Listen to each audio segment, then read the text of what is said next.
El día de hoy nosotros vamos a hablar acerca de lo que es la dignidad del empleo, ¿verdad? Del oficio, del trabajo, como nosotros quiera que le llamemos.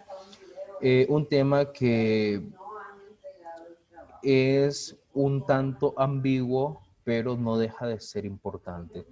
Digo ambiguo porque hay muchas cosas que uno debe de poner en cuenta a la hora de tener un criterio con respecto al empleo. Y Y también porque nosotros el día de mañana, bueno, ustedes, ¿verdad? Van a formar parte de un equipo de empleados o empleadores donde ustedes puedan desenvolver ciertas características de un empleo formal o informal, ¿verdad? Pero más que los aspectos generales del empleo, uno debe de tener en cuenta algunas virtudes morales del empleo. Por eso es que vamos a ir desarrollando esto.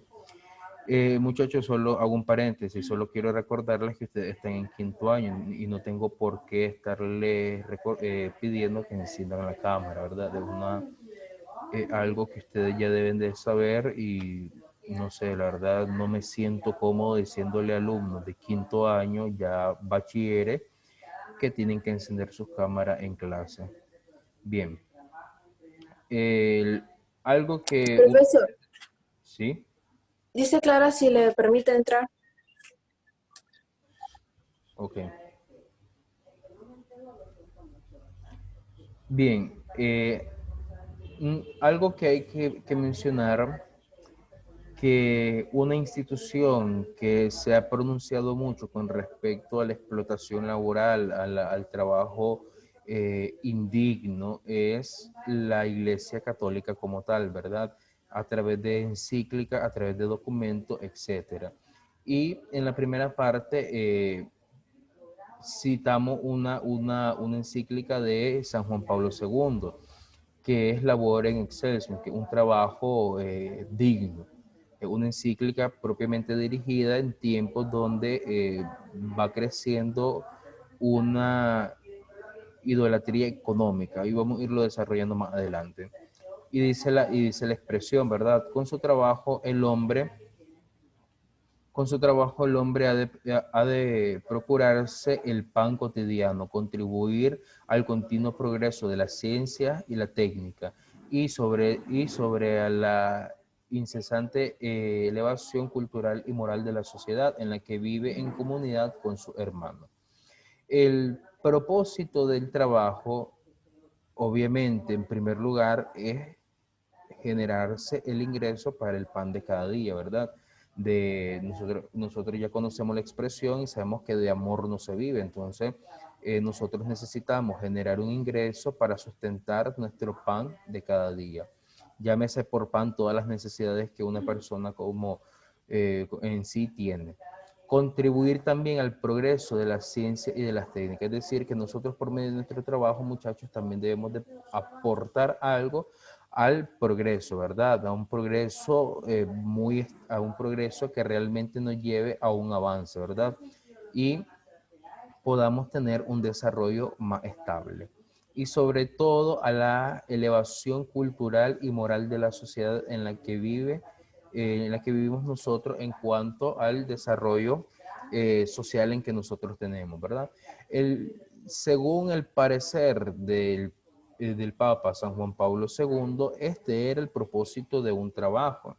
Ahora, hay que hay que situarse mucho, ¿verdad?, en el contexto en el que escribió el Papa Juan Pablo II. Él escribió un contexto donde el comunismo estaba agarrando fuerza, donde estaba teniendo un auge muy fuerte y donde habían algunas cosas que parecían buenas y otras cosas que no parecían tan buenas. Por eso el Papa se vio en la necesidad, ¿verdad?, de pronunciarse.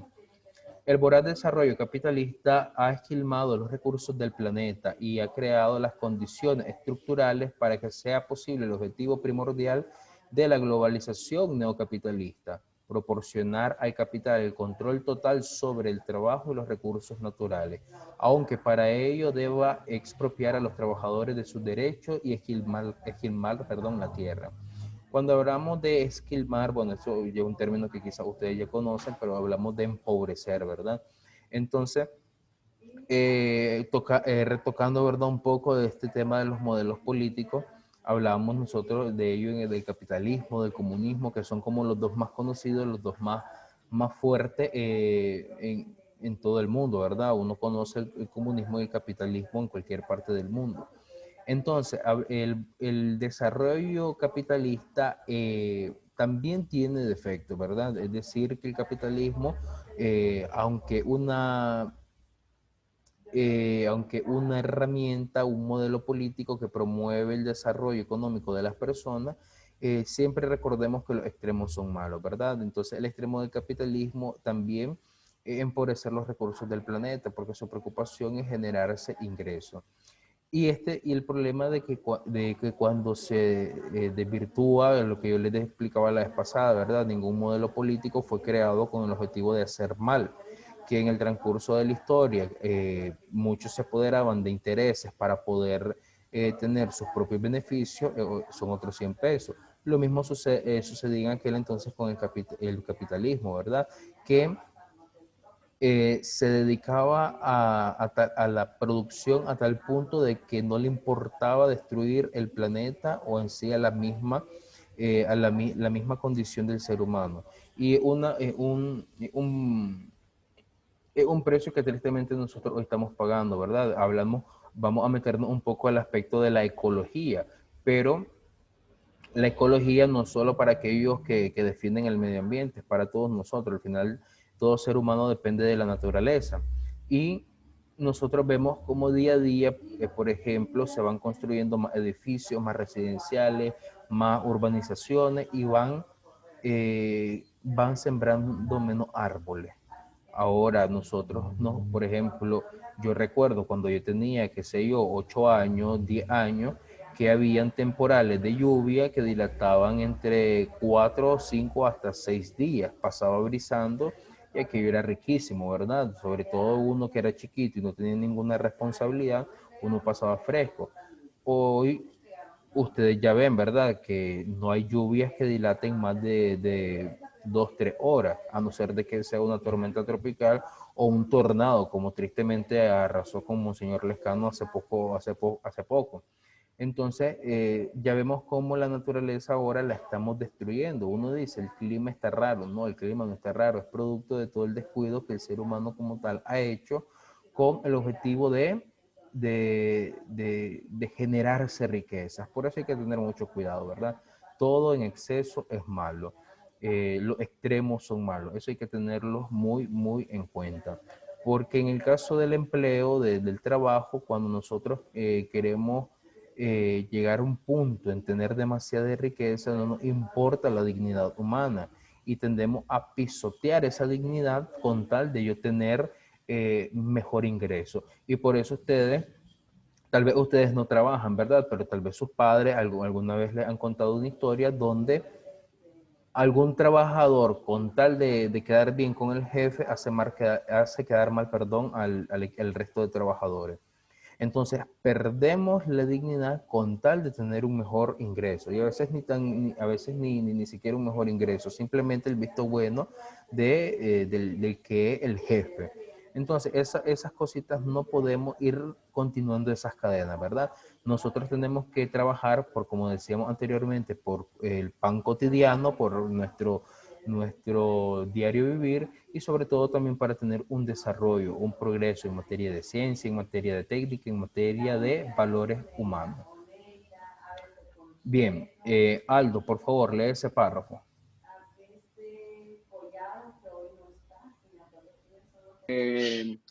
Con valentía y clarividencia, el Papa Francisco nos invita a los creyentes a económico. Tenemos que decir no a una economía de la iniquidad. Esa economía mata. Con parresia evangélica dice también no a la nueva idolatría del dinero que atravesamos nos hace olvidar que en su origen una profunda crisis antropológica, la negación de la primacia del ser humano, no a la iniquidad que genera violencia. Hoy en muchas partes se reclama mayor seguridad, pero hasta que no se revienta la exclusión y la iniquidad dentro de una sociedad, será violencia. Bien, no sé si tal vez es mi internet, pero te escuché entrecortado, pero no sé, tal vez el Es su resto. internet. Profesor. Sí. Bien, entonces ya nosotros, como les decía al inicio, el Papa Juan Pablo II fue uno de los que se pronunció muy claramente con respecto a esto del trabajo. Y el Papa Francisco también vino a retomar con la encíclica Evangelii Gaudium la dignidad del ser humano con respecto al trabajo. Y a mí me llama la atención porque ahí habla de un sistema económico actual, que es de la economía de la exclusión y la iniquidad. Y, y literalmente es lo que nosotros vamos viviendo, ¿verdad? Una economía de la exclusión, es decir, una economía donde yo soy capaz de generarme mis riquezas al precio de la pobreza del otro. Y yo no voy a hablar aquí de ningún modelo político, ¿verdad? Cada uno de ustedes va a sacar sus deducciones de aquellas personas que empobrecen a otros para enriquecerse a uno mismo. Esa economía mata. ¿Por qué mata ese tipo de economías? Porque estás pagando tu riqueza eh, al precio de la miseria del otro. Y todo ser humano corresponde a la misma dignidad y al tener la misma dignidad puede tener el mismo derecho a generarse su riqueza, ¿verdad? Y por eso es que nos van vendiendo una idea de que el trabajo debe de ser como digo, un favor, ¿verdad? Y no un mérito. Y por eso encontramos algunos países donde vos tenés un trabajo por conecte y no por el mérito que tenés como con las facultades que te corresponde por lo que estudiaste. Entonces, ¿por qué sucede todas estas cosas? Porque vamos teniendo esta economía de la exclusión. Es decir, yo excluyo a todo aquello que no corresponda al círculo en el que yo me desenvuelvo. E insiste, ¿verdad? El Papa Francisco, esa economía mata. Comparecencia Evangélica dice también, no a la nueva idolatría del dinero. Ciertamente todo ser humano anhela tener una economía estable. Todo ser humano anhela tener sus propios bienes, ¿verdad? Su propia casa, su propio vehículo, su propio accesorio del hogar, sus propios, qué sé yo, los quiera tener. Pero llegar al punto de idolatrar al dinero es el pequeño detalle. Cuando hablamos de idolatría, vámonos a la definición de idolatría, ¿verdad? ¿Qué cosa es la idolatría? Es poner algo a alguien en el lugar donde correspondería la posición de Dios. Entonces, cuando hablamos de idolatría es porque algo vino a sustituir el lugar que le correspondía a Dios. Entonces, a veces el dinero se vuelve el mayor Dios del hombre, ¿verdad? Porque el dinero se cree, digo se cree porque no debe de ser así, pero el dinero se hace creer a la gente que le goza de poder, ¿verdad? Y nosotros lo tenemos en claro, quien tiene dinero tiene poder y quien tiene poder, pues tiene, a ver, no obligación, tiene potestad para ejercer una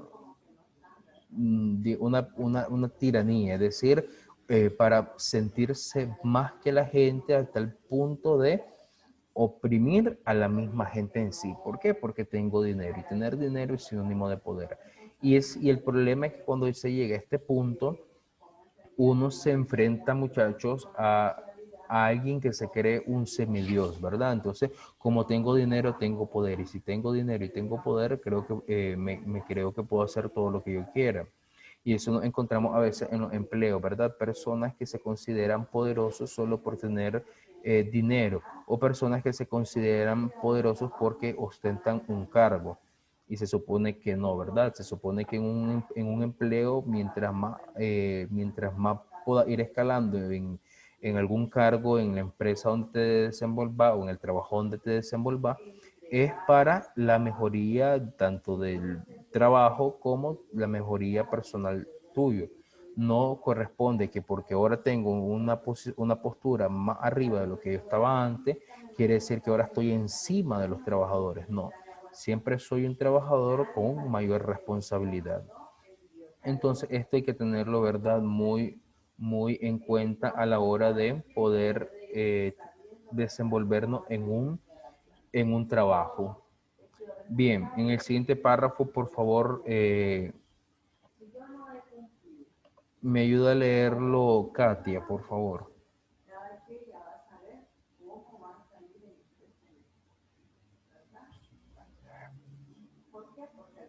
El trabajo digno y estable, el trabajo decente de la vida, de la participación y relación social, la vía de acceso al consumo y al desarrollo personal.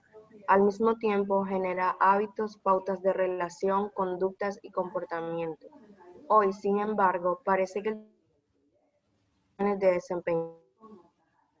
El sistema ha configurado una sociedad donde el trabajo no es un bien para la vida, sino el servicio del capital por encima de la persona. Esta deshumanización del trabajo sitúa a la persona en una peligrosa situación de vulnerabilidad y exclusión social. No podemos olvidar, nos dice el Papa Francisco, que la mayoría de los hombres y mujeres de nuestro tiempo vive precariamente el día a día con consecuencias funestas. Bien, entonces, en este aspecto, tenemos que dejar en claro que el trabajo debe de ser digno y estable, ¿verdad? El trabajo decente es un elemento, como decía ahí, central de la vida. Es decir, que toda persona se forma, ¿verdad? Se prepara para desenvolverse en un trabajo. Ustedes están estudiando, obviamente, para obtener un conocimiento, pero ese conocimiento lo lleva a tener habilidades que pueden hacer a cambio de un pago, ¿verdad? Entonces, yo presto mi servicio, presto mis habilidades a través de una remuneración económica y eso se vuelve parte de un elemento central en nuestra vida. La participación y relación social, obviamente todo trabajo tiene que ver con el entorno social debido a que siempre hay una relación entre el empleado, el empleador, empleado, cliente, qué sé yo. Siempre hay un entorno social en el que uno se va desenvolviendo. El, el trabajo debe de generar hábitos, ¿verdad? Pautas de relaciones, conductas, comportamiento. Hoy, sin embargo, dice ahí, parece que el trabajo ya no está en condiciones de desempeñar esta función. ¿Por qué? Porque caemos en el error de considerar que el trabajo es simplemente para generar dinero. O sea, y realmente no debería de ser así, ¿verdad? El trabajo también debería de crear condiciones, tener relaciones interpersonales donde nosotros podamos tener un ambiente de desarrollo personal y también profesional, ¿verdad? Porque para eso estamos desempeñando el conocimiento que adquirimos a través de los estudios. Dice al final, ¿verdad? No podemos olvidar que la mayoría de los hombres y mujeres de nuestros tiempos viven precariamente el día a día con consecuencias funestas. Tristemente, uno habla de trabajo, uno habla de empleo, pero nosotros tenemos que conocer la realidad y vamos a hablar propiamente de la realidad de nuestro país, ¿verdad? El FMI hizo en febrero de este año hizo un estudio donde al menos Nicaragua ocupaba el segundo lugar del país de los países más pobres de América. No sé si después hizo algún otro estudio y ahora estamos, qué sé yo, en primero o tercer lugar, no sé. Yo conozco ese estudio que fue en febrero de este año y el salario, se supone, ¿verdad?, que el salario mínimo debería estar en relación con la canasta básica. La canasta básica aquí en Nicaragua anda alrededor de los 14.000, 15.000 córdobas, dependiendo de la familia, de la cantidad de gente que vive en una familia. Y el trabajo, por ejemplo, vamos a hablar de trabajos como el de una ama de casa. Una ama de casa, ¿cuánto ganará? 6.000 córdobas mensual. ¿Cómo hará para sustentar el resto de los gastos que les corresponde a la canasta básica? No lo sabemos. Entonces, esas precariedades son las que el Papa se refiere, ¿verdad? Que es las condiciones que nosotros tenemos en lo que es América. Entonces, vuelvo e insisto, y con esto terminaría, los extremos son malos. El extremo de generarse demasiada riqueza es malo porque desvirtúa los principios del hombre. Ahora bien, también el otro extremo es malo, el empobrecimiento, porque también desvirtúa los principios del hombre, desmoraliza la postura del hombre, ¿verdad? Y por eso nos vamos creando una cultura en donde creemos que el pobre vale menos y una cultura donde creemos que el rico vale más. Yo sé que no todos piensan así, pero sí nos encontramos ante muchas personas que consideran que uno por tener dinero vale y el otro por ser pobre no vale. Por eso nos damos a la tarea de tratar mal al pobre y de tratar con más afecto al que tiene más. Bien, con eso